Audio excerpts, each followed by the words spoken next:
and we will get underway. First, you can unmute just to say hello and welcome and cheers and welcome to week 3. Thanks everybody for tuning in every week and joining us and enjoying these great wines. And here's to a hopeful spring and shots in the arms and feeling healthy and stay healthy and lots of Verdicchio. Cheers, guys. Cheers. Love to all of you guys.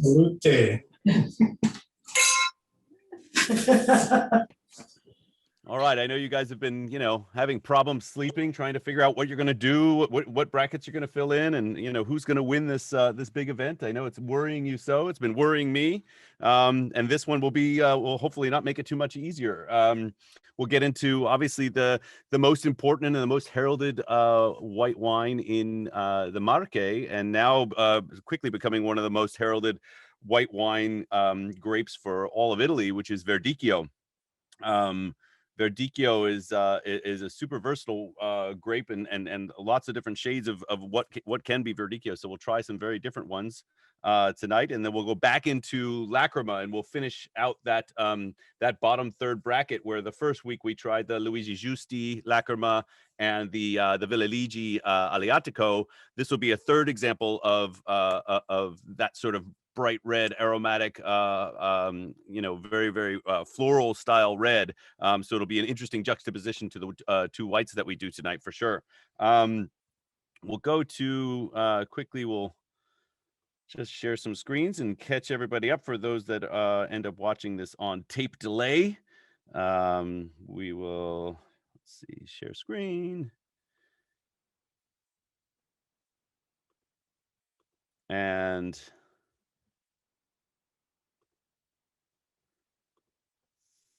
this is where we're at now. Of course, we're going to do the two wines, the Colle Stefano and the La Distesa Gli Ermi, and two, as I said, two very, very different Verdicchios. And then here we are down here in the right-hand corner of the Marotti Compi Lacrima. Now, as I said last night, these aren't my final decisions, these ones here, but that's what I put in last time, just to give you an idea of how to fill in these brackets. And at this point, we'll decide tonight. We'll decide the winner of these two. And you should have already maybe come up with a decision of who the winner is on this end. And then on this end, we should have come up with a decision on the winner between number 6 and 11. And now we'll pit number 3 against what that winner is. So you're going to have to go back to your notes and, how much did you love the Giusti Lacrima or the Villeligi? And how does it compare to the wine we tried tonight? And then you put that in this part of the bracket here, just to give you guys an example on how that works. Once again.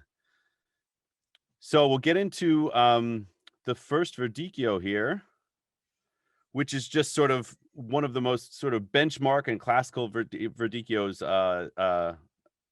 Here we go. We got one last person coming in. One of the most classic Verdicchios of all of Marche, and certainly one of the more sort of celebrated, even though it's a very, very small production wine. I mean, they don't make a lot of wine, Colle Stefano, but they have gotten some really great accolades over the year, including a few years back getting a white wine of the year designation for all of Italy, which really helped put Verdicchio on the map. It was, sort of, you wouldn't expect it because, wines that get that kind of award tend to be, bigger, showier wines. But this wine is always just absolute, a lesson in precision and minerality, and just a great example, a very transparent example of the grape variety. So Colle Stefano, that's sort of, again, one of my favorite producers, and one of those sort of producers that you can rely on year in and year out as far as quality each and every year to deliver an incredible wine. And we'll talk about quickly the region of Metallica. First of all, one of the coolest names for an appellation ever. I'm sure you guys have enjoyed that before. As it's, I actually had the privilege of let me move on to this. The privilege of, here's Metallica. There's the city of Metallica, sort of a high mountain village, not a very big city, and a very different area than the rest of Jesi, which we'll get to. But sorry, going back, I had the privilege of pouring the first Verdicchio of Metallica for Lars, the drummer of Metallica, while I was working at A16, and who's actually a big food and wine fan. And while I was working at A16 restaurant down in San Francisco, where we were focusing on Southern Italian wines, he came in one night and I said, "Wait a minute, this is just too good." So one of those fantastic sommelier moments that I'll never forget for sure. And the one thing we haven't looked at yet is the map, and we'll take a look at the map real quick, just to show the difference of where Metallica is compared to the rest of where Verdicchio grows. Metallica is way up in the mountains. Let's move this real quick. Where is my map? There it is. Pardon me. And so if we look at the map of Marche once again, we zoom in a little bit. We're again on that Adriatic coast. And the three wines we're going to do today are the yellow markers. And right there, you can see the city of Metallica right there. And here are the Apennine Mountains running down the middle of Italy. And so big difference compared to the coastal wines that we covered last week. This is way up in the mountains, way up near the, very close to the border of Umbria. And very, very different soils, obviously, and a very, very different terroir, very, very different climate. And therefore you get a style of Verdicchio that is much more almost alpine in style, as opposed to dealing with more coastal soil. So you can see it kind of tucked in there with mountaintops on either side, a really amazing sort of area. And that's what kind of makes the Marche quite unique, is the real difference of the wines that come up from the mountains. We covered week one. Here's Villa Ligi. Next week we'll cover the Alberto Quacquarini. So much more, high altitude wines. And then the next wine we'll cover is this one right here. This is the Glierme from La Distesa. Definitely bigger hillsides up towards the mountains, higher elevation, and then as we get down towards the coast that's more d'Alba appellation down there. So a little bit lower, a little bit more coastal, a little bit more like sort of coastal clay soils. So back to the wine. I think that this is what's most important to note about a wine like this, is that it is just sort of as straightforward as it gets. It's a beautiful example of Verdicchio in kind of its purest form. It's very, very mineral driven. It's very, very aromatic, but not not floral aromatic like an Alpine wine, like a Kerner or a Riesling or a Gewürztraminer, but really, really kind of has a lot of high tones on the nose, and is kind of, again, almost a picture perfect Verdicchio. It really, really speaks to what the grape tastes like without any manipulation or without any sort of winemaking getting in the way. It's stainless steel, obviously, no malolactic, very, very clean, high, crisp acidity, and just really pure. And I love the way Verdicchio kind of bridges between smelling like fresh tangerines to almost a little bit of like a sweet canned corn. That's kind of a note that kind of comes up on Verdicchio very often. Mostly on the nose, that flavor would be a little bit off-putting, but on the nose, it's definitely something that kind of pops up. And in this case, again, high minerality, very, very clean, pure white wine, very, very pleasing, and kind of hard not to love this wine. Is there anybody who doesn't love this wine? Come on, admit it. I don't think so. It's and it's kind of the perfect summer sipper too, Kevin. And we love this wine, but like it just this tastes like springtime in a glass. It's like this happiness thing. So it's true. It kind of hits on all notes for me. It really does give a lot of fruit profile, but it's balanced off in every single way. Like every single sort of angle is covered in a perfect way. And again, finishes dry as a bone, and is always inexpensive.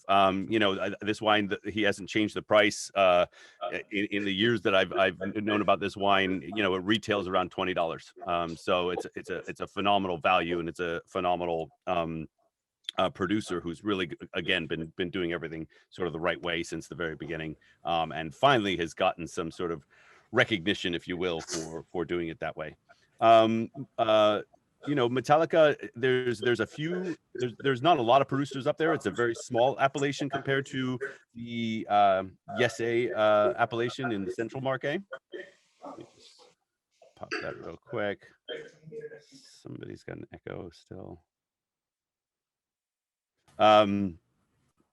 But I think that the standout producers, La Monachesca, Borgo Paglianetto. There's a few producers that really have been doing a phenomenal job up there. So it's something worth seeking out, because you can really find a similar quality amongst all the wines. And of course, there are some of the producers that are doing a little bit more, pushing the envelope, making a little bit more.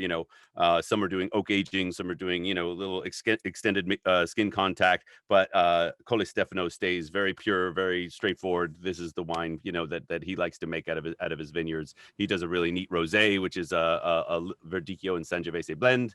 And he does a sparkling Verdicchio, which is actually quite dynamic and delicious as well.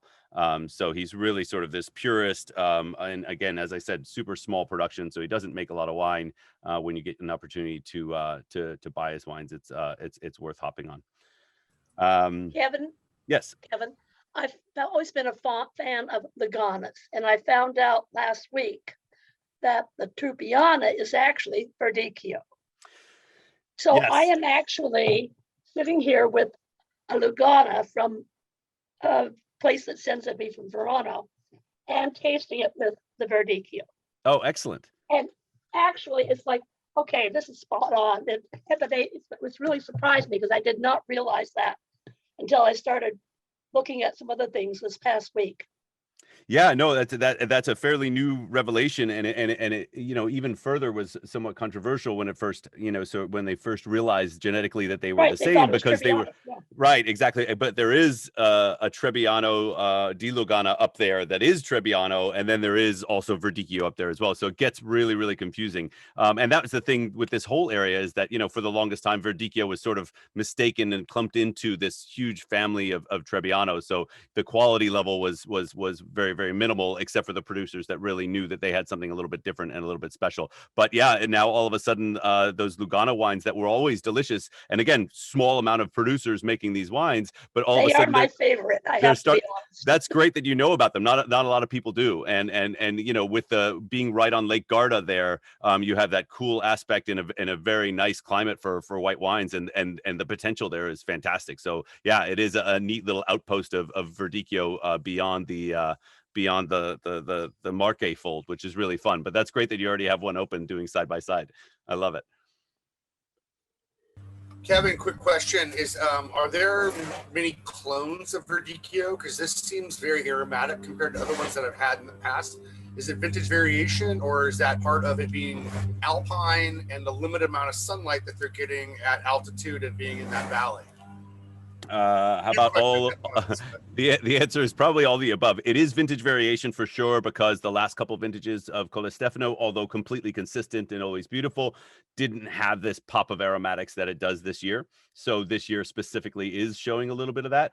But clonal selection, they're working on that. They're really trying to sort of figure out, obviously, as Beth was saying, there's suddenly this discovery that there's a clone that's growing up on Lake Garda up in Lombardy up there. But in Marche itself, of course, there has been clonal selection, and they're working that out, but it's still pretty young in its science.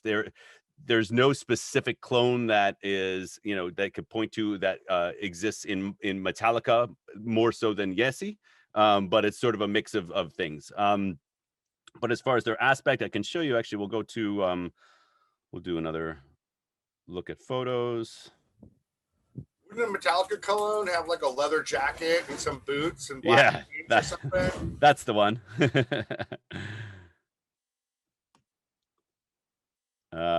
Let's go to photos again.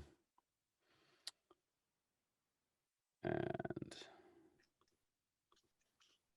so that's the one thing. You could pause on this real quick, but the one thing you may know about Verdicchio and its sort of checkered past of quality is that it was always known for being in a fish-shaped bottle.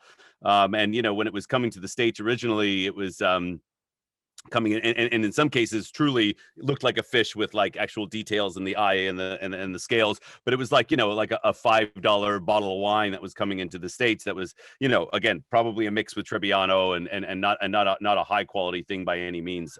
But some of the older Verdicchio bottles are really, really cool, fish shaped, where they have the bell bottom and then a big wide sort of middle. And there's some really cool old bottles to be had there. Some cool vintage bottles. I found these in a little tasting room that while I was there, that were really cool to look at.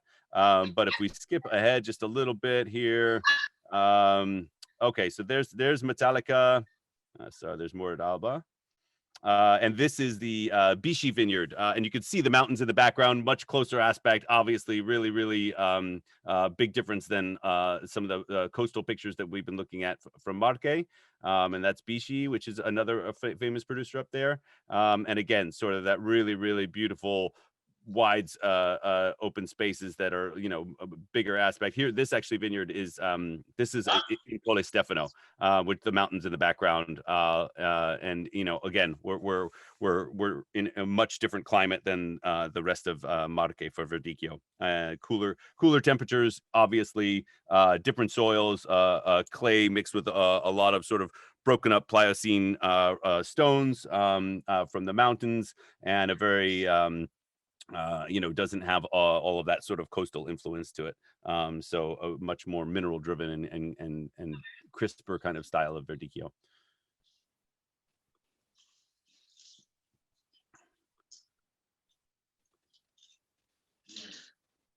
So let's get into, I mean, this one it's one of those wines that you can go back and revisit this. This is a palate cleanser. You can, continue to go back to this. But now that we have the opportunity to try another Verdicchio in a very, very different style Verdicchio side by side, let's pour a little bit of that in there and talk about the difference. Because, with Verdicchio, again, there's a wide range of flavors and textures, to be had. But this is going to be a fairly, a distinctly different experience. This is a winemaker that is definitely fairly well known in the natural winemaking community. He was Corrado Dottori is his name. He was featured in a documentary in 2004 called Natural Resistance, which was a big thing about sort of the next generation, the generation of natural winemakers. And a really dynamic guy who kind of moved back to his home territory of Marche and really wanted to do something special there. Now, if you notice on the label, in no place at all does it actually say Verdicchio. It doesn't say anything about the wine. It just sort of just the label and where it's from. That's purposeful for him. There's a number of sort of younger generation winemakers, especially the natural winemakers, that don't want to adhere specifically to sort of the laws of the DOCs and the DOCGs and have to do one thing or another. So on all his wines, he'll identify them more for the land that they're grown in and not necessarily for the varietal. He does some natural blends, some field blends. So we'll just call it, a fantasy name and not adhere to having to call it a Verdicchio, di Castello di Jesi or Verdicchio di Metallica. It's sort of, you could see it as a rebellious side, but it's also kind of bucking the idea that these wines have to be one thing or another, that he can just make sort of a natural sort of exposure of what his soils taste like and what his grapes taste like. But this one is 100% Verdicchio, and this one also slow maceration. I wouldn't say it's hyper skin contact, but there is obviously some skin contact on there. And then this sits in barrel for ages in barrel for a year and a half. So really, really slow aging process. Very, very different style than something like a crisp, straightforward stainless steel. He does, biodynamic farming. He is very, very minimal sulfur at the time of bottling, and just keeps everything, pretty clean. But it is much more on the natural side of no manipulation on the wines. And it's whether or not that's your favorite style. People lean different ways, but the most important part about where he is He's in the area called Cupra Montana, which has sort of been declared as Verdicchio's growing into being this very important grape variety. They're you know, sort of subsectioning and really focusing on different areas of these hills in the Marche, and figuring out what areas actually have what they consider sort of Grand Cru soil. So this specific site is from San Michele, which is a really special spot in what they consider a Grand Cru for Verdicchio. But you know, tasting this, smelling this, obviously night and day from the other wine. It's got a little bit of reductivity to it. It's got a little bit of funkiness on the nose. Some people are sensitive to that. Some people really like that. Alex, you had said before, it kind of reminds you of a very famous sort of white Burgundy producer. So it's actually the comparison that I hear quite often from this area of San Michele is the wines from this area, you know, maybe not specifically this style, but other ones that are not doing this sort of slightly natural style. But you're really getting a lot of comparisons to Chablis, and you know, more famous Chardonnay vineyards from this area of Verdicchio.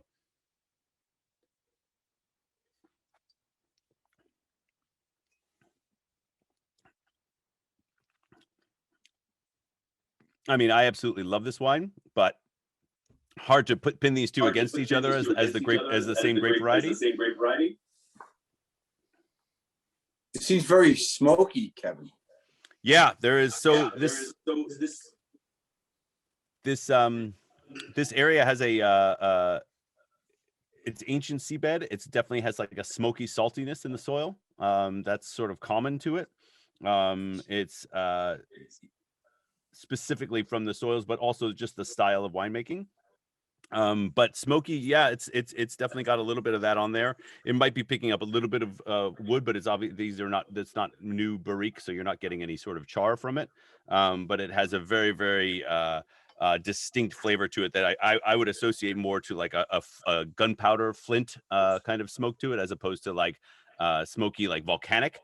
And it's definitely got a saltiness to it. With all that richness, with all that big fruit, it finishes with like a real briny, salty seabed kind of component to it. Not just salty, but almost like tannin-like in a way, where you can feel, you know, around the front of your teeth and the front of your cheeks, kind of. You can feel it drying. I feel it across the front of my teeth for sure. Much more like you would feel like how oak, the influence of newer oak, would pull that saliva away, so to speak. Sure. Yeah, absolutely. It has that texture to finish without a doubt. And his wines, you know, again, with his style of winemaking and wanting to be truly expressive of the potential of the grape. And, you know, again, very different than the style of Colle Stefano. Not one way is better than the other, but Colle Stefano, you know, their idea is straightforward. This is you know, the expression of the grape variety, the expression of the soil, but it's very clean and it's very precise. His wines are a lot more wild. They're you know, designed to give a lot more sort of I mean, wild's a great word for it, but, you know, a little bit more of a feral component to it. Really pushing the envelope as far as the soil, a little bit of the you know, the lees contact. All of that is going to give you a lot more texture and a lot more of that, you know, weight to the wine, and also a lot more mouthfeel for sure. Oh, we're not. Go Kevin. ahead. And I get some cider fermentation and a little light sherry in there, which is Go ahead. no, that's my thought on it.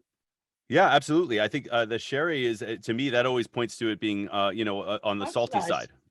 Yeah. Well, I don't find this too oxidized. Like, it's not going sort of nutty. It's not going, you know, like really, you know, on that end. But yes, sherry is going to remind you of an oxidized flavor for sure. But it's that saltiness of like a Fino sherry, which isn't super hyper oxidized, where it's, you know, I feel like it falls somewhere in between there. And the weight of the fruit kind of balances that all off fairly well. I will say this, I opened this at probably 20 after 5, poured it into the glass, tasted it, and went, oh my God, I can't drink this. Now I can taste this and enjoy it. It's still a little funkier than I like. It's a little bit too much pine tar on it for me, but I do find it very enjoyable at this point. So it's worthwhile having it out there for a while. I'm glad you Good say that. to Yes, it definitely improves with some oxygen for sure. And a wine like this it makes sense for it. It has a little bit of that reductivity, that actually reductivity that needs to blow off. And it really expresses itself as it opens up quite a bit. Hey, Kevin, the on the barrel for 18 months, is that oak? Because is that gives it the color? Or is that That of course a little bit of oxidization, but they're old oak casks, so it's not like Oh. new barriques. It's not going to really impart like strong flavors on there, like for example, like a California Chardonnay where they use new barrique or ferment in barrique. These are old oak casks, so they're larger oak casks. Okay. And yes, they're gonna see a little bit of breathing of oxygen in there, and a little bit of time in an oak cask will definitely give it a little bit of color for sure. That's one of the things with stainless steel. They don't want any of that. They want it nice, clean, bright, reflective, sort of brilliant in color. This is going to give you a little bit more of a, an extracted color, or a darker sort of orange peel color to it. It's a good contrast between stainless and oak wood, right? Yeah, absolutely. And again, not to say that this is going to show so much, of wood quality, but it shows you how that aging in wood makes a huge difference for sure. It doesn't show the flavors of what the wood is, which is good in my opinion. But it does show you that, that aging in an oak casks makes a big difference for the weight in the body of the wine for sure. And yeah, again, two very, very, very different examples. As I said, the feature of where his vineyards are, they have really taken steps to, here, I'll show you this real quick. Let me pop it up, to sort of chart out that area, which is unheard of for a region like this. It's kind of, you expect to see, detail like this in Barolo, but, something like this where they're really starting to chart out exactly where the soil changes around the area of Cooper Montana. So there's Cooper Montana, the town. And then this yellow area here is where it's a very specific vein of soils that they find to be, the Grand Cru. So this is San Michele, and they're starting to really, really do some great research in this area to really separate some of the most, underknown but well heralded producers of Verdicchio in the area. One of my very favorite producers up in this area. Unfortunately, we couldn't get our hands on because his wines are very limited, but it's an area that is now becoming a really hotspot for some incredible winemaking, and this guy, it's fantastic that he kind of stands out as something different in the area, doing sort of, again, a little bit more of the natural wine angle, and he's just making just super dynamic wines that are compelling as be. And the last thing that we hadn't touched on is that Verdicchio has an age worthiness that is absolutely unbelievable. The good thing about a lot of Italian white wines is that you can actually age them for a bit, but Verdicchio specifically stands out as being one of the more age worthy white wines. I've been over there and had 20-year-old Verdicchios and absolutely fallen in love with them because they just age so well. They get super complex. They start taking on components of like a Chenin Blanc, but depending on how it's made, obviously not without the sort of sugariness of like Vouvray, but some really, really great age-worthy Chenin out there, and Verdicchio starts to really take that component on, which is pretty amazing. And imagine the local politics over there trying to make sure that you're in the proper colored box for your vineyard, your soil type. Oh, of course. No, that's always going to be a thing. But you have to remember that. I mean, it's a very good point, of course, because separating things like that is always going to be political. Everything from in the last 10 years, they really opened up a lot of DOCG wines, and that was extremely political. And then you had Prosecco producers that were producing Prosecco for generations, and then all of a sudden they were left out of what was all of a sudden now called the Prosecco DOCG, and now they had to call it Sparkling Glera. So there's always going to be a political aspect to dividing lines and creating something that you consider, well, here's where better wine comes from than there. But at least in this area, they're working with the local farmers and doing it together. It's not a government run thing, it's a local government thing. So they're really just kind of standing on the backs of the producers that have brought Verdicchio to this point, and they want to take it to the next step. So as far as I understood and everything I've read and everything I talked to winemakers about, I'm sure they're leaving some people out, but so far it's been, a really positive thing, because they're really trying to, designate like, hey, this is actually really great for the potential of this white grape variety. And the what is essentially, a huge strong point for the Marche region in and of itself. So yeah, it's, political lines, but these particular maps, the one that I just showed you, that's drawn, almost entirely on soil sites. So where the soil changes. So it's not necessarily about, well, these wines are better in here. It's more about what the actual soil does at that area, where it's not just clay, but it's broken up, marl and schist, and so some really interesting soil variations. So that's really what they're kind of pointing to, is the potential behind the soils specifically, and not just the winemaker. So hopefully it's not, too political. Although again, no matter what, you're gonna run into that one way or another. Kevin, this wine has got amazing potential for a massive amount of foods. Like we were talking about, like honeydew melon wrapped in prosciutto with this would be off the chain for sure. Yes, it would. I don't know if that's low hanging fruit, but it is. It's got an amazing mouthfeel and texture that just screams like proteins and fruit and different things. I mean, what would you classically sell this with someone at A16? Well, yeah, you're right. This, a wine like this absolutely is going to be super dynamic with food, without question. It's got tons of acidity to finish. It's got, again, that sort of tannic texture. It's got all that kind of honeyed, richness on the mid palate. It's all over the place. So protein, without question. In fact, that's, if you, we kind of, in a cheeky manner, kind of named the different weeks of tastings, and we named this one Romping Rabbits, because specifically from Cooper, Montana, the most famous dish and one of the most famous Marchegiani dishes is a rabbit in porchetta. So basically, instead of doing a pork porchetta, where they wrap the porchetta with all the herbs and then slow roast it in this really tightly wrapped tube and then thin slice it, they do that with rabbit in the Marche, and it's one of the most delicious things in the world.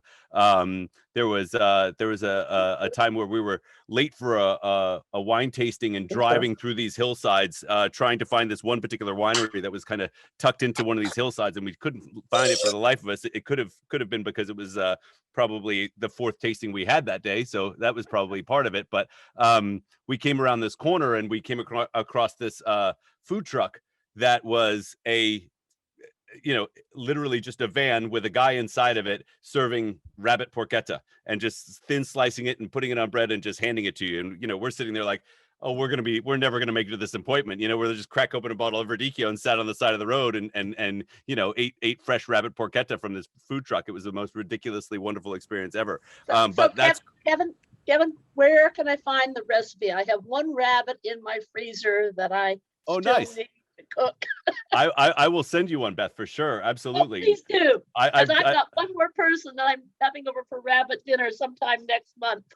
I've done it once at home. I'll share a I've photo. done one porchetta, so that's it. Nice. Yeah. Well, rabbit's a little bit easier, but it is, if you can get it all, I assume, I don't know if you have it deboned and everything yet, No, but it's got everything except a head.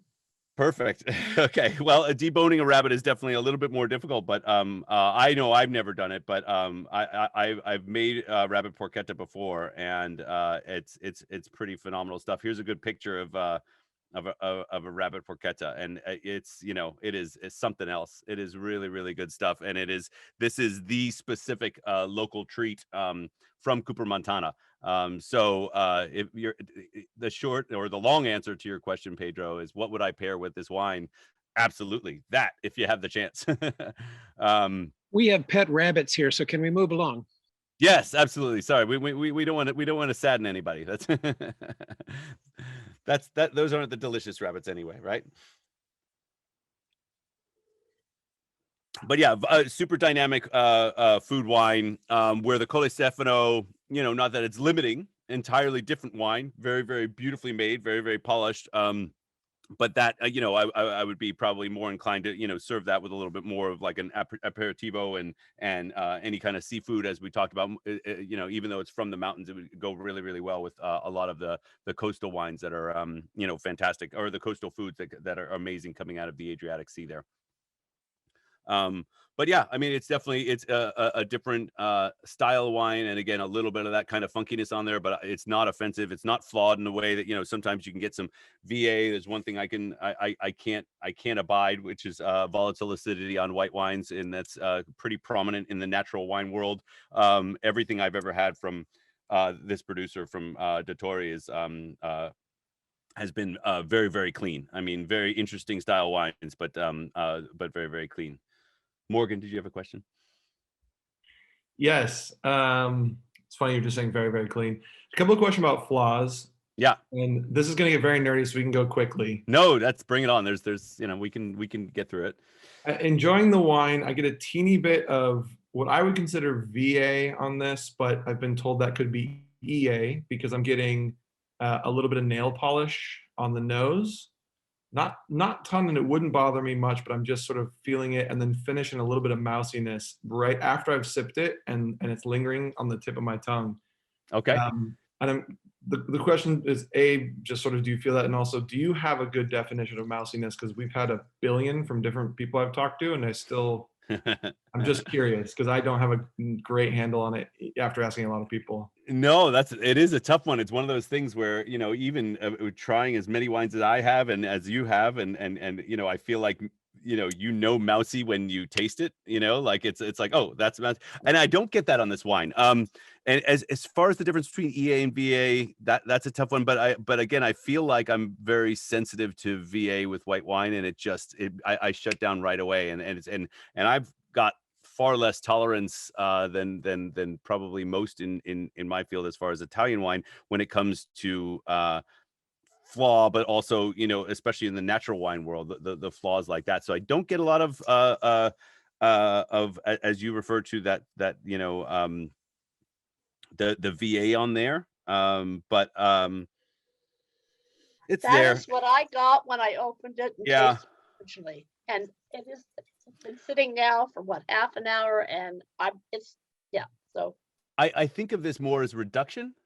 I feel like it's a more of a reductive white wine. You don't think so, huh? No, because I don't get that matchstick or any of that. I mean, Band-Aid. I do. Yeah, that's interesting. And it's very, very slight. And we were just digging in and started talking about flaws because we're annoying. But no, and that's okay, and that's important to talk about because that is, again, we went with a very, very hyper clean, stainless steel style Verdicchio, and then even though we're talking about Cru vineyards, everything like that, we are dealing with a natural wine here, so there's no doubt that there's a question about it, and it is a bit funky, but to Beth's point, I also have had this wine open probably maybe a little bit longer. I don't know how long yours has. Maybe it has still need to breathe off. And there's also with natural wine, which some of and maybe all of but with natural wine, there could be some bottle variation for sure. Yours might be showing a little bit more of that. I think there's some VA on this, but I don't get a strong amount of it. And mousiness, I don't get on this. I think we may have some bottle variation in ours because I also get like an almond nutty, slightly oxidized. It's not oxidized like a full Sherry Amontillado, but I get like a Marcona almond finish that then. So yours might be a little bit more advanced somehow for whatever. Yeah, I get that too. That's what we get as well. Definitely. The Marcona almond, yeah. I mean, there's oxidization on there, and there's no question that there's a bit of funkiness, but I don't feel like it's overwhelming. But again, everybody has their own sort of tolerance level on what they like about natural wines or what they don't like. I also don't think it's overwhelming, and I'm not I'm just sure, curious as we dig in because there was like lots of part of this wine that I'm inspired by, and then all of a sudden I'd be like, wait, what's happening?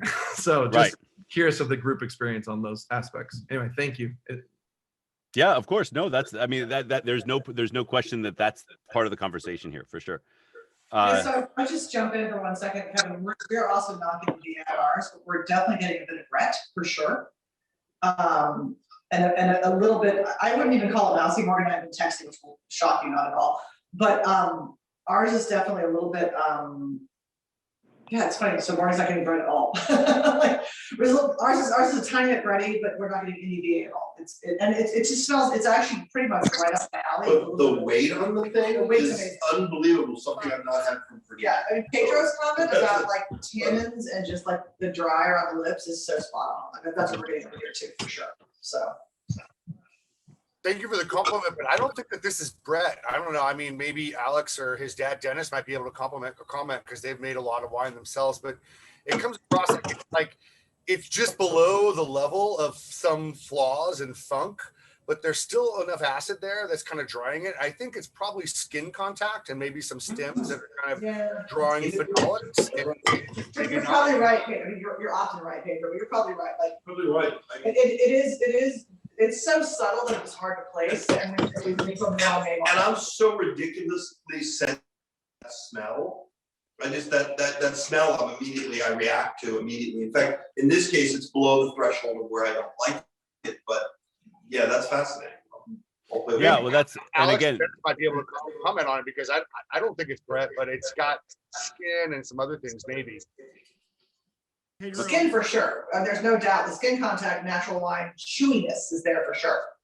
Well, I opened my bottle last night, and it's really come into its own today. I mean, yesterday I didn't have the contrast with the Cola Stefano, so I think it's kind of jarring going from, you know, an ultra racy, young vintage, clean wine like that to something with a couple years on it that has what to me is a more reductive element to it.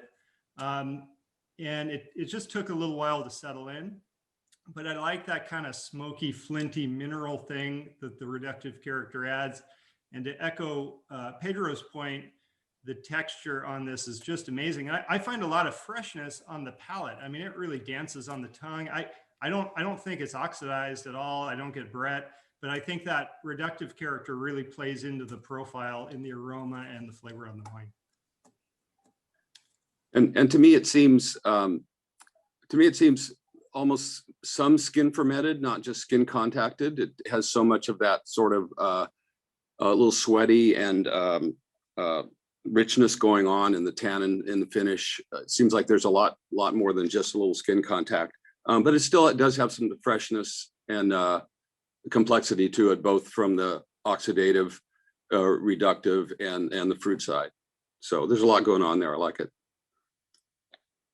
Yeah, no, that all makes sense. It would be interesting. Like, you know, I wish I could jump right over to your house, Morgan, and taste yours compared to mine and see how much of the bottle variation there is. So far, again, I've had little experience with these guys, but so far, you know, again, consistent.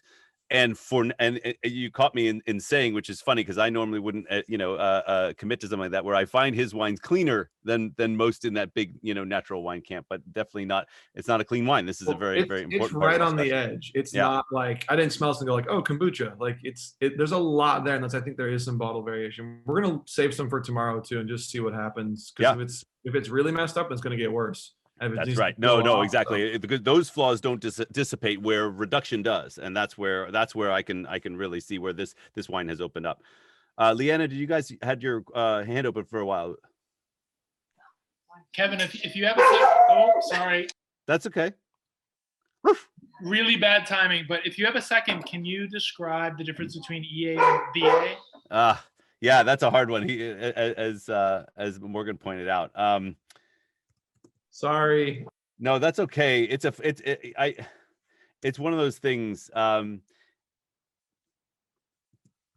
Unless anybody else has a really, really strong hold on that, it's an interesting one because volatile acidity. Go ahead. I can chime in a little bit.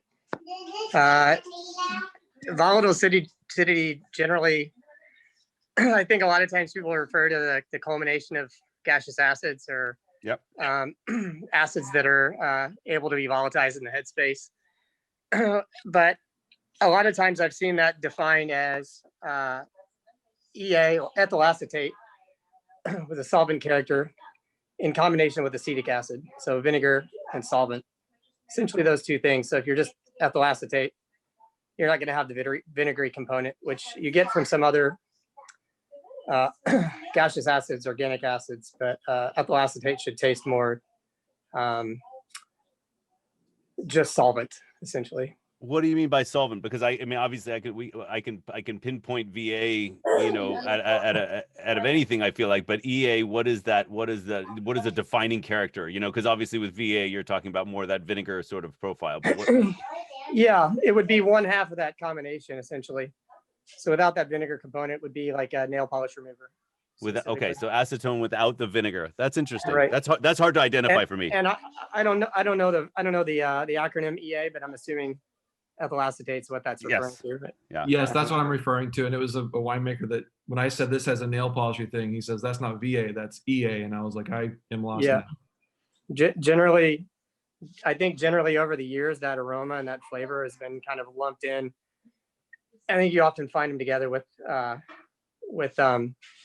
acetic acid as well. So VA generally is referred to as the combination of those flavors, though ethyl acetate really is, I mean, it's an ester. It's not an acid, but they come together. Hi, Michael. Hello.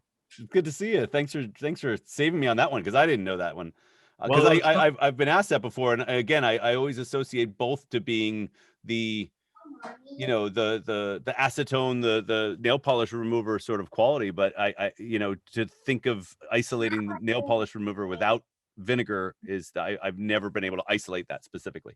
There was also someone when they told me that we're definitely kind of pulling my or being like, no, you're wrong type of vibe. Yeah. So I don't need to also be that guy. So I appreciate the description. It's super interesting. And then to finish that conversation, actually, when we were talking about flaws, you had mentioned mousiness, and you know, mousiness is, again, it's one of those things. It's an awful description, and when you smell it, you smell it, or when you taste it, for sure. But the smell is you know, kind of like that mouse urine kind of thing.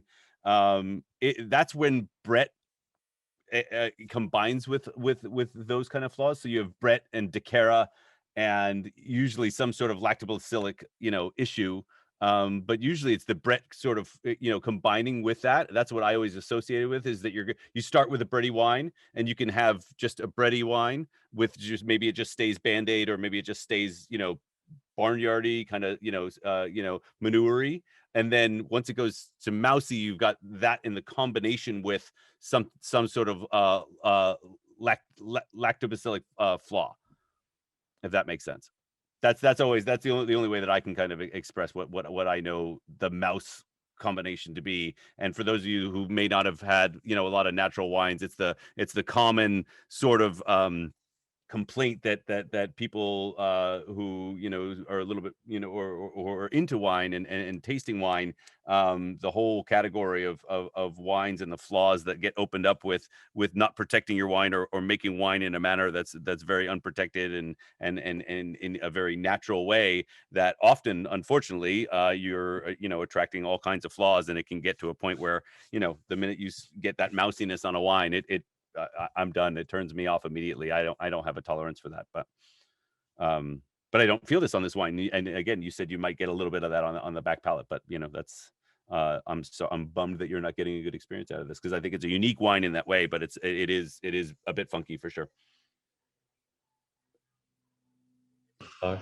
We have pet mice too. Oh man. I never claimed that this is a vegan tasting. Time out.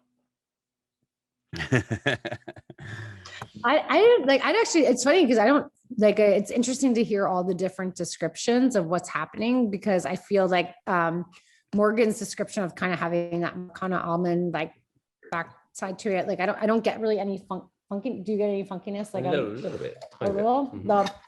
Yeah, so I don't know. You're getting more oxidative qualities, Melissa, like, so a little bit more of that almondiness, but you're not getting like the funky sweatiness. No, not at all. No. All right. So it's interesting. I mean, we're really enjoying this. We're like, this is very, it's great. Maybe it's just right in the middle. Well, you know what? And the best part about a wine like this is that this kind of discussion is exactly why natural wine is fun, is because, you know what, this is a whole different angle. We could all taste very clean, straightforward wines like Colle Stefano every day. And, you know, we're lucky if we can, but, the whole angle of natural wines, which is much more of a new phenomenon, and you know, obviously has taken place a lot of places, but obviously taken a very strong hold in a lot of Italy. These conversations actually, you know, they challenge your palate, they challenge your education, they challenge what you know about wine, what you expect out of a wine, and where your threshold of what you find is interesting. You know, it challenges your palate, and it makes you explore a little bit more of what's going out there and where the flavors are coming from, and what is this wine truly expressing? Is it the winemaking? Is it the soil? Is it the grape? It's you know, it's never it's never a straightforward answer. So that is definitely the positive side and the fun side of discussing and tasting natural wines. So that this wine was supposed to evoke such a discussion. So I'm glad that it did.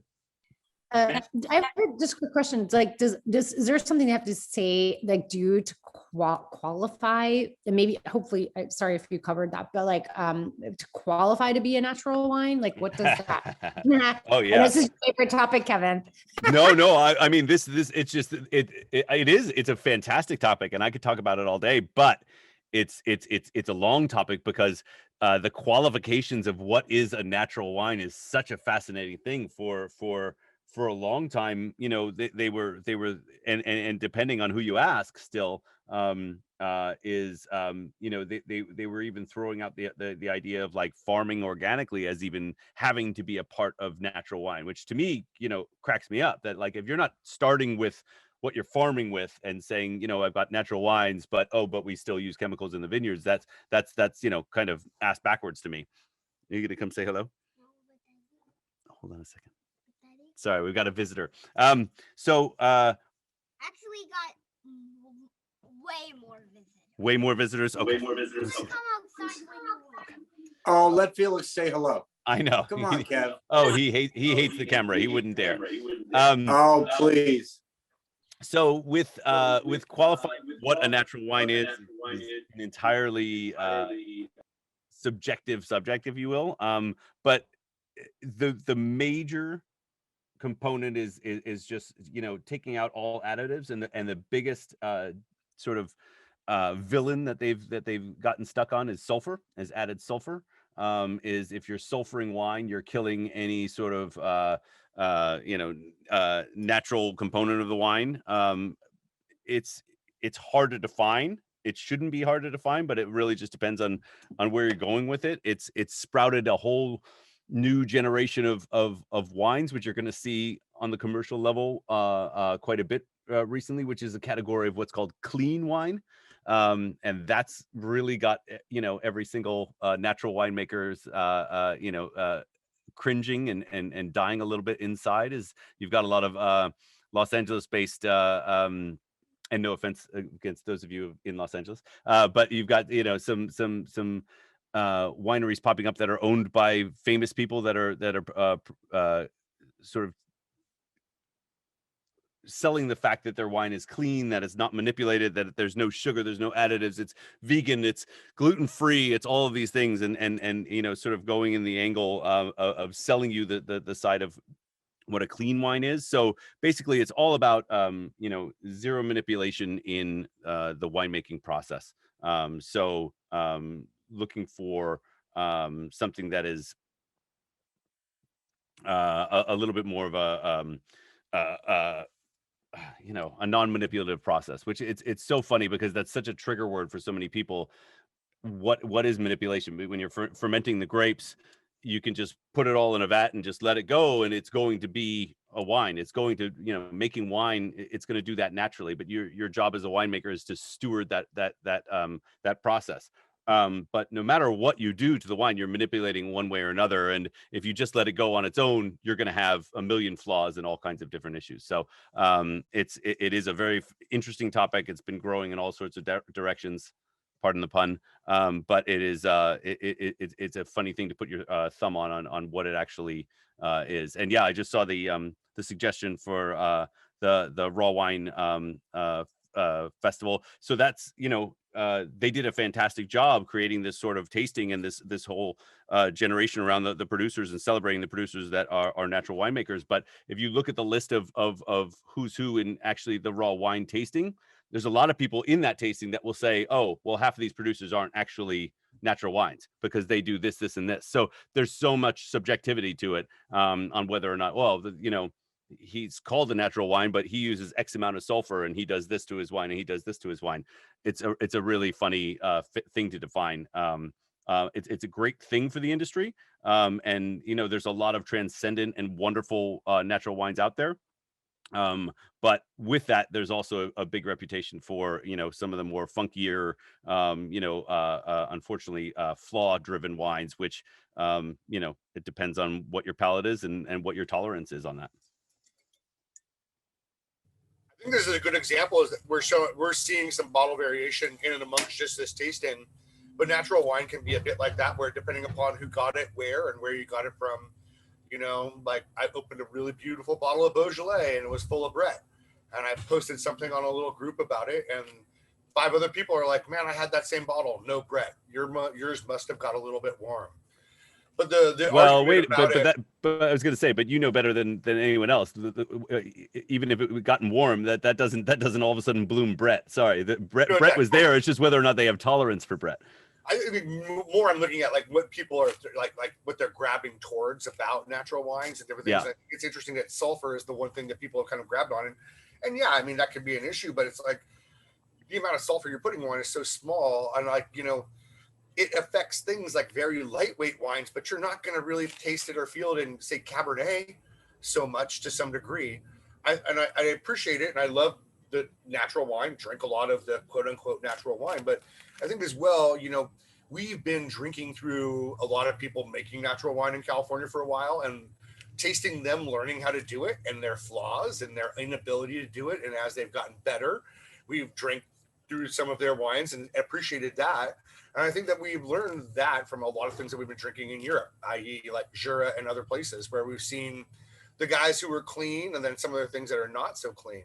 But it's a weird argument to have, it's like the concept of sustainability. You know what I mean? Is it a mindset? Is it like you do all this stuff around your house and you recycle and think all these things and that's sustainable, right? Like quote unquote. But like, natural wine is kind of like that, where we don't have a clear definition. There's not really a set of rules, where we do have some of them, but not. But I think it's more like it's weird to say it's a feeling or a way you feel with the wine as well. But you should feel with like natural or very organic interfered wine, life in the wine.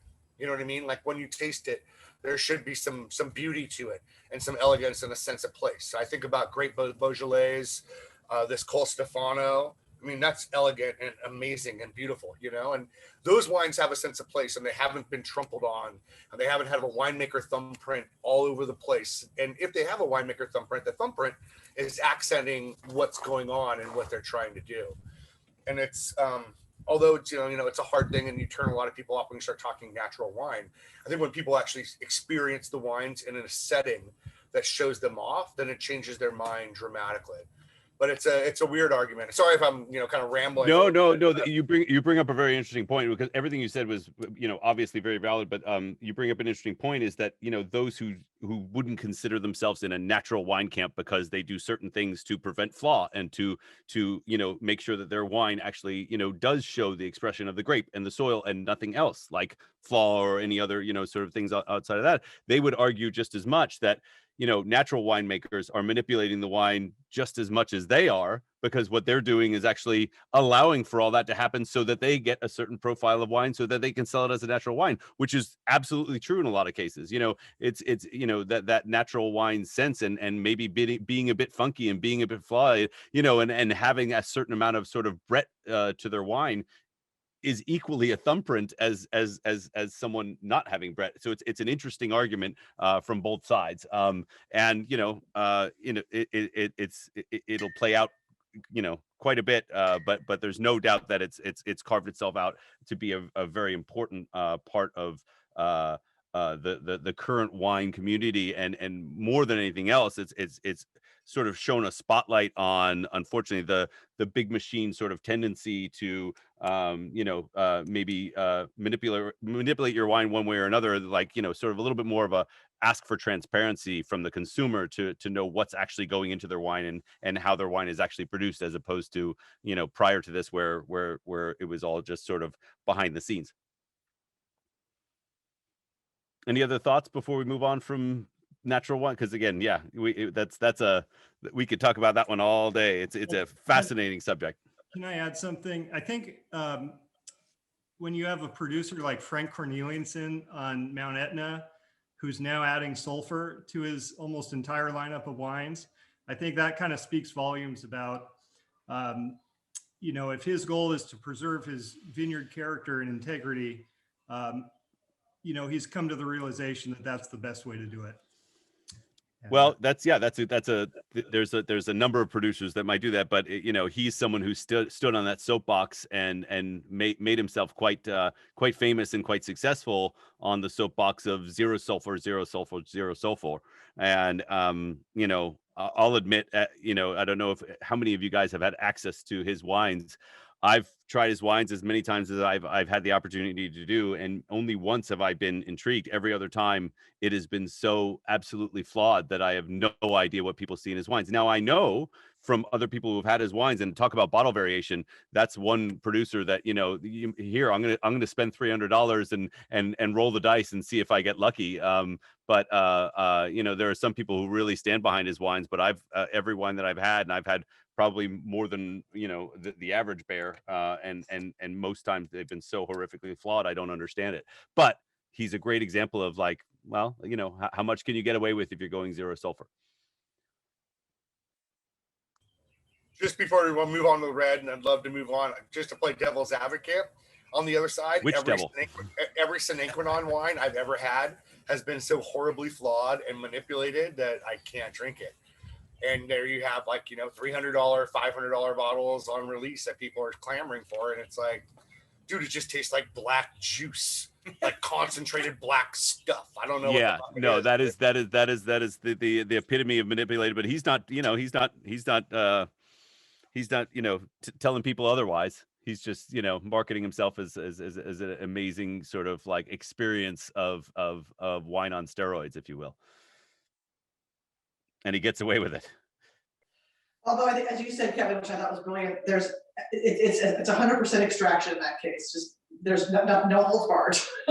That's it. That's just push it to the nth degree. Push it all. Yeah, put it in a fancy bottle, and you know, and again, you can't blame somebody for their success in any way, shape, or form, whether it be Frank Corneliuson or whether it be the wines from Saint-Equinone. Extremes on either side of the palate world, on either side of the fans who are paying that much money for the wines, entirely different. Yet, yeah, how different are they in a way? So interesting. That conversation might spin a few of my friends' heads in the natural wine world. They're probably, if they get to see this video, they'll come after me, which is totally fine.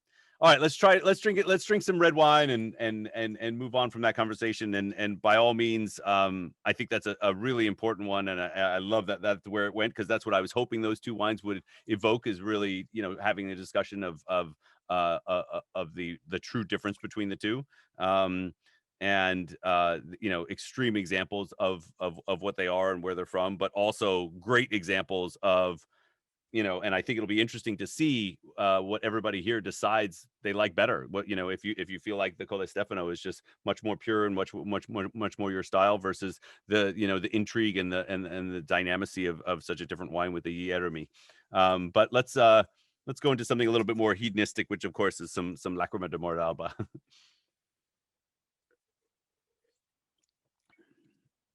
So as we discussed last time we dug into Lacrima, we had the Luigi Giusti, which is, you know, stainless steel, much more pure, opulent sort of version of this extraordinarily aromatic, bright floral grape variety. And this is a producer, Marotti Campi, who's been doing it for just as long, one of the more important and older producers in the middle of Mordalba, making this grape Lacrima. And he makes two bottlings, one a little bit more like the one that we had last time, which he calls the Rubico, and this is called the Orgiolo, which sees a year on oak. So big difference in when you put a grape variety like this in wood. What it actually does to the wine, and what it actually, you know, does to the grape variety. I think it's a judicious use of oak. I've definitely had some oaked lacrimas that are, similar to like the Barbera grape, where if you put something like this without a lot of natural tannin on it, and it will absorb that oak flavor really, really strongly. And, unfortunately, it will, show a lot more of that oak characteristic.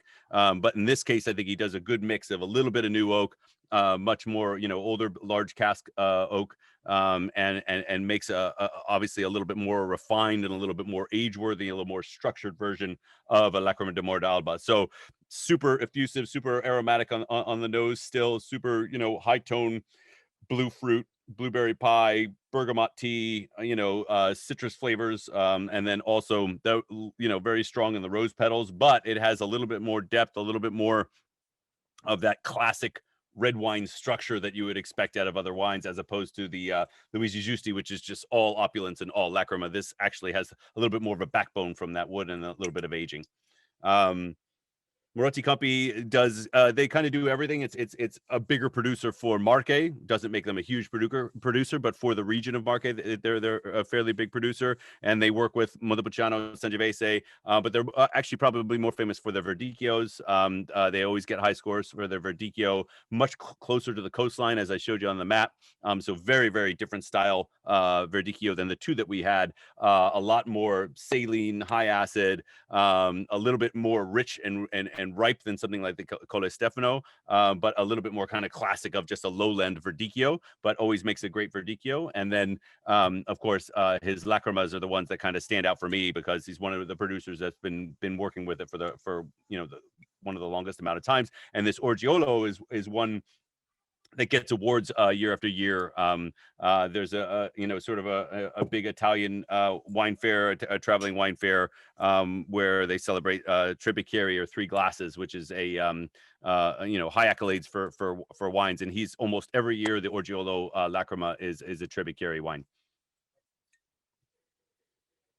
Any thoughts on this? Obviously, very, very different departure from where we were, but that's the whole idea of this tasting, is we want to be able to do, two whites and a red, or two reds and a white, and take you guys, not have to try three whites in a row. So a very different style wine, definitely a bigger food friendly wine. This would go really well with that rabbit porchetta.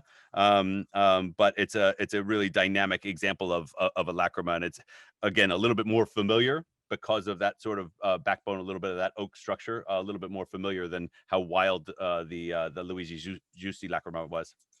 Any thoughts on this? Delicious. It's so good. There's something so floral in the front. As I said, I mean, it's something hedonistic about Lacrima, without question. I mean, with all that rose petal and just like wild cherry,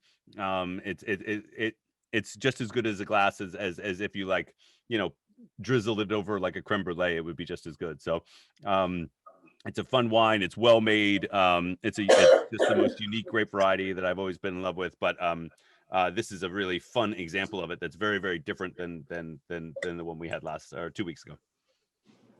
I mean, just compared against the Giusti, not like anything else in the world. Like, this is a beautiful wine tonight. Like, it's actually, I'm a huge fan of Luigi Giusti.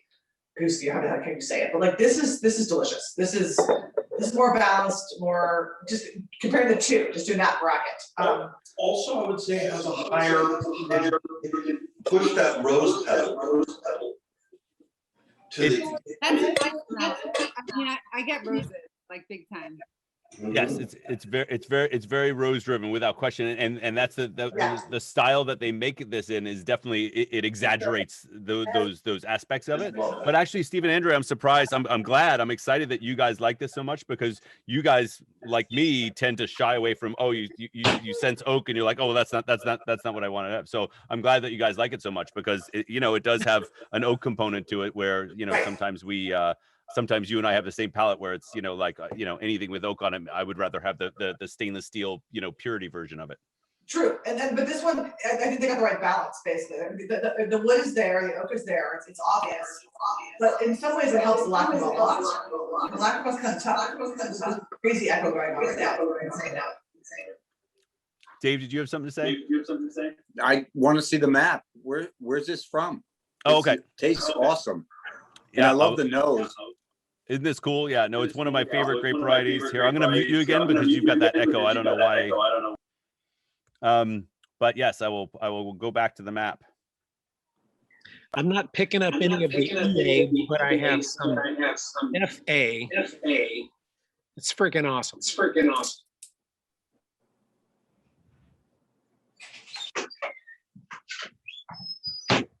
Let me, oh, sorry about that. Share.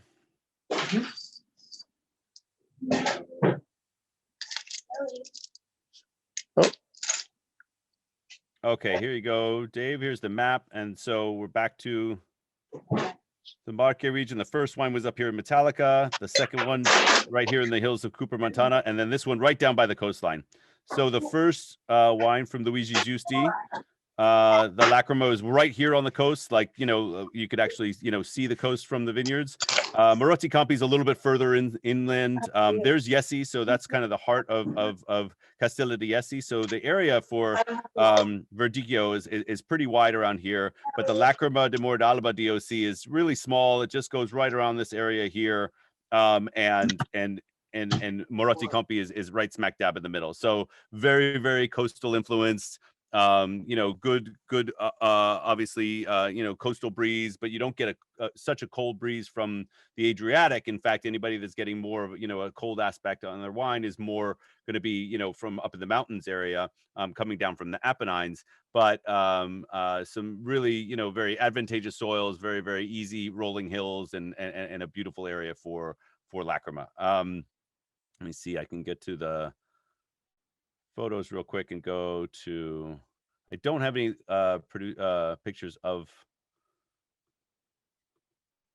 Marotti Campi. There's a picture shared by Steve and Andrea of when they were there in Mordalba. Can you guys see that? It's saying that it's not. No, Kevin, it's just showing the map still. Okay. Sorry about that. Let me redo it.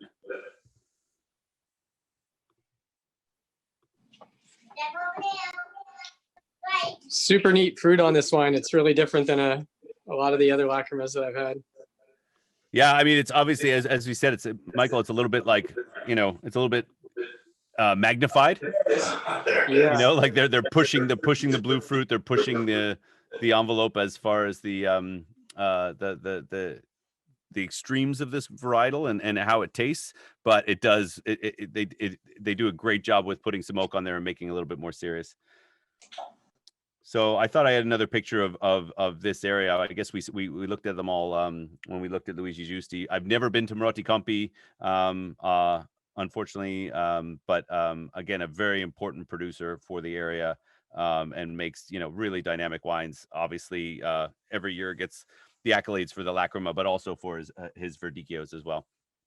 But you know, to me, this is a wine that is just, it's so unique, it's so interesting, and again, I think that, you know, we're hoping that, you know, someday we'll get a little bit more exposure to this in California, and maybe grow some of this in California. But it's not an easy grape variety to grow, notoriously difficult. The producers, you know, kind of, when I did bring Lacrima over here to grow, they just kind of laughed at me and said, good luck, because, you know, we're not the first people to, you know, try it elsewhere outside of Marche.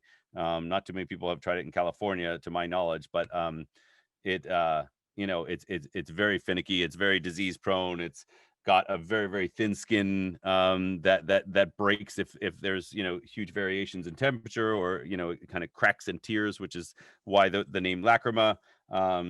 But it's at the end of the day, the producers that are making it, which is a you know, two handful of producers that are making it, make some pretty dynamic stuff and some pretty cool stuff. So I love the grape variety, and this one's showing beautifully. And again, you know, showing with a little bit of oak that it's actually age worthy and not just a grape variety that's meant for stainless steel, drink early and be done with it. That a producer like this and Luigi Giusti, who also does an oak aged Lacrima that right now his current vintage is 2013, and it's, you know, still drinking really, really well.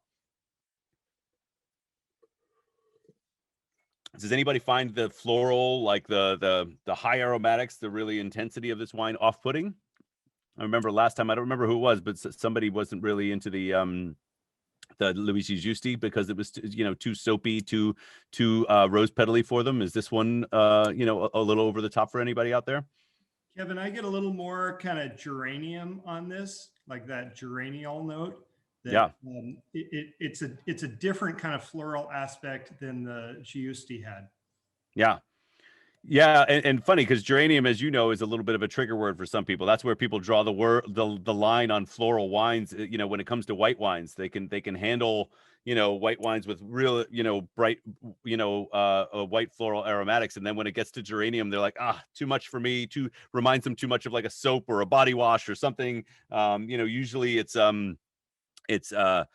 Gewürztraminer that's thrown in that geranium camp, and that's where people draw the line. They can handle Riesling or they can handle Kerner, but once it gets to Gewürztraminer, they can't handle it. So I mean, there's no question that for a classic red wine drinker, that this is going to be pretty out there. And in serving this wine at restaurants and at our wine bar and whatnot, and I've been sort of a bit of an addict and championing this wine for a long time. It's amazing to see all the reactions that people have with it. I mean, I always retell one story when I was the wine director at Flower and Water restaurant, and I was working behind the bar, and people would play a game of like just telling me basically like the mood or what they want to, a feeling that they want to have, and not talk about wine, but just say, let's talk about a mood or how you want to feel, and then we'll find a wine that'll work for you. And one woman had said, she's like, I'm really missing my grandmother today. She passed away, and I poured her a bit of this, and she went right into tears. She was like, it smells just like her. And so, you could find that to be a wonderful thing, or you could find, grandmother's perfume in your wine to be something that there's nothing that you've ever wanted in your wine before. So it's an interesting grape, and it's a polarizing grape. But it's one that I think is phenomenal, and it seems like you guys all like it. Nobody's speaking out against it and saying that it's too floral for me. I think this one's going to the final four, Kev. Yeah. Oh yeah, you guys you're feeling a winner. Kev, I have a question. Do you have any drawings of these grapes, the 3 tonight? Oh gosh, yes, of course we do. My Thank you favorite for. part. I forgot about that. How dare I? Hold on a second. Let me bring them up. We love the grape drawings. Thank you for asking. So I'll have to put it to you guys first, but we're trying to figure out a way to create a coffee table book out of these and finish up. We've got 36 of them. We want to make it 50. And make a little coffee table book out of them because people love these guys, and we had so much fun making them. Could you do 52 and make playing cards? Well, now that you say it, Pedro, I mean, silly me for not even thinking about that. What a jerk I turned out to be. You're welcome. Clearly, you get the first book, an autographed copy. +2 for the jokers. Right. All right, let me share a screen here real quick. So this is my little baby, Lacrima. So obviously all about the aromatics. Lacrima in Italian just means tear, which is why the teardrop shape. It's got obviously the headdress of flowers, of rose petals, and where did I put it here? It says rose petals and violets. The jar on the right hand side is cured cherries. So a lot of times you get a lot of that sort of marasca, which is sort of a high-end version of what we know to be maraschino cherries, those scary, brightly dyed maraschino cherries that we knew in the States. There are a lot of versions of cured cherries that you get out of Europe that are far more appealing and delicious and not made with scary chemicals. But that's a big component of this grape variety. Fresh strawberries, bergamot orange is what you see there on the side, which is that's the smell that's in Earl Grey tea. You see the Earl Grey tea up there. So yeah, that's Lacrima. I've always loved that one. I feel like if I'm gonna have a tattoo, that might be my first and only one. And then Verdicchio. Let's get to Verdicchio. Verdicchio is one, actually, I'll admit that we want to change just a little bit, specifically because somehow, even though she's wearing, mermaid disco pants, that my wife Sarah makes some pretty amazing mermaid disco pants. What's missing is the belt with the big belt buckle that says Metallica. So clearly we need to actually go back and redo Verdicchio, but her whole thing is jasmine flowers, mandarin oranges, yellow apple, mango, and the juxtaposition between the mountains and then all the way down to the sea. So you're not getting that tattoo? I don't think I'm gonna get that tattoo. Although we'll start with the Lacrima one first. You know, honestly, Kevin, she needs a leather vest with some spikes on it. Yeah, well, that's we think a spiky belt with the Metallica will finish her up for sure. Or maybe a flying V guitar like Hetfield used to play. There you go. There you go. We could do a little nod to Lars as well. We could do a little nod to that. So, but there's our characters. Thank you for asking, Christine. I forgot to bring up the characters today. I'm sorry. And I'll bring them up next week as well with because next week we're going to do Montepulciano and Sangiovese and Verdicchio again. I do not have a grape variety for Vernaccia Nera, which is that's pretty out there. That's a pretty rare grape variety. So we'll try a very interesting and unique grape variety next week that we won't have a picture for, but I will remember it next time. I promise. So can we do an adapted poker contest when we get the cards? What's that? Can we do an adapted poker contest when we get the cards? Oh yeah. Oh no, that can go all different ways. We've already tried to make it into a coloring book, and that's good enough, but we need to go bigger. So yes, I love the card set. We do have some good magnets. I could send you some magnets, but we've not quite got yet of developing it to that level. But now that you said it, playing cards are clearly the thing. How dare I stop at 50? It's just not right.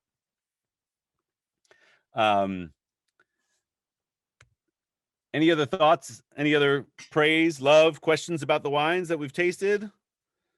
Confusion, thoughts about anything you want to revisit from the last couple of weeks as far as what you may have tried or what you're thinking as far as what might be important to cover before you start making your decisions on the brackets? 3 excellent wines tonight, Kevin. Thank you very much. These were great. At least sorry for the reverb. That's okay. I don't know why you're getting an echo there. That's what's strange. Do you have the stereo speakers on? Yeah, so I'm going through Marie's iPad through the TV. So I'm going on to my okay. At least it's laptop solved. next week. Kevin, I know. who's the artist, Kevin? The pictures. What's that? Who is the artist of the? So the artist is we found him through what's the name of the website? It's called not Upstart. I'm forgetting. There's a it might be Upstart. It's a website where artists can go and you can go and kind of look through their work and hire them for specific gigs. And we found this guy Alfonso Laredo, who we absolutely adore. And he's a gentleman from Uruguay. Who knows nothing about wine, has never been involved in wine or interested in wine. We just really liked his style, and we really liked what he had to do. So we kind of threw one at him just to see, and it was really a culmination of my sort of experience with these grape varieties and kind of having to draw out everything or come up with everything that I think are the most important components of the grape varieties and characterizations of the grape varieties. And then my wife, Sarah, who is a designer and an artist herself, who had to really translate everything that I was saying and then tell it to Alfonso. And he just was so tickled by this whole project, and he really loved it. I mean, while we're talking about it, we might as well show more, but he was so tickled by this project and really just enjoyed doing it. That we really look forward to doing more with them, because I think that it's got some cool potential just as something interesting to play around with, as far as the education tool, because my wife Sarah doesn't come from a wine background, so she's always sort of like she's a visual learner, so when we're always sitting around, like many of you in here, we all sit around together and drink these insane wines. we talk about all this stuff, but it's really hard for her to follow along and understand. But she was always a visual learner, so it's just like, okay, well, let's come up with, you know, sort of monsters, or what we call varietal characters. You know, created these sort of monsters from the grape varieties. And What a great collaboration between the three of you. yeah, it was a process that was, I couldn't, I mean, honestly, it was so much fun. And he had such a really great time with it as well. So we've done some bigger prints of him, and, you know, again, his artwork is just beautiful. And there's just a great way to sort of describe the grapes. And so we're excited about taking it to the next step. It's something funny we thought had such great potential when we first launched the website, but we were so busy with, you know, starting our business and getting things off the ground that we kind of have put them aside, and they haven't, you know, reached the potential that we want to on that. But I think that Very I think, interested people on this end. Love what's it. that? Okay, good. Love Good. it. Okay, who's gonna? Well, we're gonna by next week. I want everybody to commit to one tattoo. How's that? But next week we're gonna do Montepulciano. This friendly guy here. Nebbiolo is a really good one. Obviously, a very important grape variety. But, like, you know, so we really love the characters that he came up with, and you know, again, just as a learning tool. Italian wine is so deep, and it's so confusing, and there's so much to learn and so much to remember. So, you know, what better learning tool than to actually have something, you know, sort of visual to actually, like, give you an idea of what the grape varietal character is all about before you actually learn, you know, the geographic things and all of the nerdy side of it. How about just, you know, getting a grasp on, you know, what the grape is, what you expect it to do and taste like and feel like in your mouth, and a little bit of history behind it as well. So it was really fun doing these. But yeah, we're at 36. We clearly need to get to 52, and I know exactly which ones to get to 52, which it's a tough one to choose. Okay, which variety is the most important? But we're sticking with the native grapes, and we really think that these are fun things. So I'm glad you guys have liked them as well. So stay tuned. That's a mid to late spring project before summertime. We want to get that book project up and going. So. All right. Love other it. than our silly grape characters, Hey, anybody Kevin. else? Yeah. Then one more quick thing. You Yeah. know those posters where you scratch off the movie that you watched or the book that you read? Yes. You need to make a poster with Aha. all of those grapes, and if someone's had them, or, you know, that wine you scratch. Right. A checkoff poster for sure. No, you're right. That's a really fun idea. There's so many ideas with this. I love that as well. That's fantastic. That's a really good idea, because that's one thing that, you know, this is what we used to do at Bergamot Alley at the wine bar that we had here in Healdsburg. It was all about, you know, tasting different grape varieties and really, like, checking off your book of, like, okay, now I've tasted this grape, I know what it tastes like. So that's a really good idea. I love this the scratch idea. I know my 20-year-old has a poster on his wall that's the scratch off of you know, his bucket list things, and he's had a pretty amazing life, so he's actually scratched off most of those things. It's like, oh, skydiving, all this, oh yeah, I've done all this. So it's pretty funny. His the things that he hasn't scratched off are some of the tamest, hilarious things. But I love those posters, and that's a really clever idea. I love it. This has become a brainstorming session for our next business venture with our great. Come on, bring more ideas on. This is awesome. I love it. I'm gonna pour myself another glass, start taking notes. Thank you, Kevin. Thanks, guys. I really appreciate it. That was super fun. I'm glad you enjoyed the wines. I'm really glad for the conversation and talking about, you know, natural wines was obviously a big one. So I'm glad we covered all that. Thank you so much, Kevin. It was awesome. Thanks, Kev. See you next week. Love Yeah, you, man. we'll see you next week. Love you all too, and thank you. And yeah, we look forward to next week, and I can't wait to see all of your brackets and see who ends up being the winner. I one little footnote. I know I did say that I did send these the brackets to oh gosh, why am I spacing his name? My gosh. Ian, thank you. I sent this to Ian Dagata. My gosh, my brain just disappeared. I'm still in the land of the monsters. I did send this to Ian, but he has not sent them back, so it'll be ready for next week. We'll see what the true professional has to say. Okay. Kevin, the wines are getting better and better every week. They're just escalating. This has been really, really fun and super educational. Good. Well, thank you. I hope next week also, you know, falls in suit with that. I think it will, and I think they're all very, very different wines. Yeah, This is the fun part. Yes. Grazie. Thanks, guys. Great to see you again. We love you. We'll see you next week. Grazie mille. Thank you. Ciao. Ciao, ciao.